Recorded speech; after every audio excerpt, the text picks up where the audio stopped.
You think that your anxiety not going away because we ain't anointed enough. Nah, homie. This ain't got nothing to do with whether or not we are anointed. This got everything to do with the fact that you keep letting your boyfriend hit. And we could pray for you to have peace. Or we could put a demand on you to order your life. But what we want is we want to get mad at a God who hasn't given us peace. When the reality is he's the Prince of Peace. But for so many of us, there are areas of our life where he ain't even Prince. So why do you think he's responsible for your peace?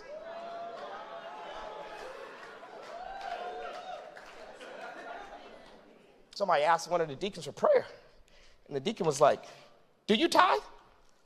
It's a cold-blooded deacon. We don't train deacons like that in Texas. You know what I'm saying? That's a cold-blooded deacon. That's a different type of deacon. Deacon Manny, can I get some prayer? Yeah, what you need prayer for? My finances. Do you tithe?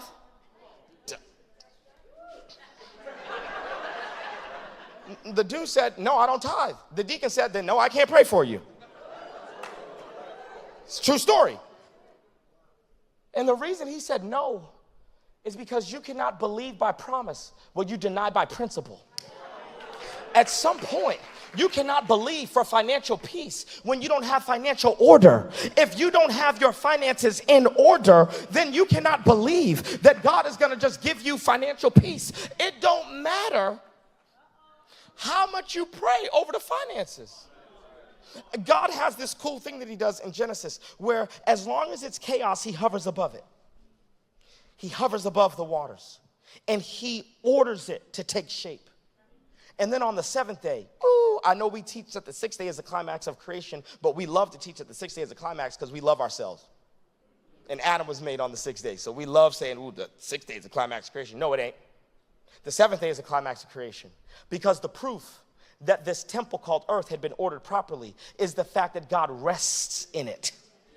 He goes from hovering to resting. And we have this expectation that God is going to rest in your mess. He don't rest in mess. If you want God to show up, Paul says, if you want the Spirit of the Lord to be in the church, then you better get order in God's house. This better be a place of order. Titles, that ain't from humans. That's from God. The Bible says to the church, Jesus gave apostles and prophets and evangelists and teachers and pastors. So how you get off with an attitude calling your pastor by his first name? That's out of order. And at some point, we're going to have to bring order back to church. Because the more chaotic church gets, the more anxiety fills people's lives. And we got a responsibility to bring order back.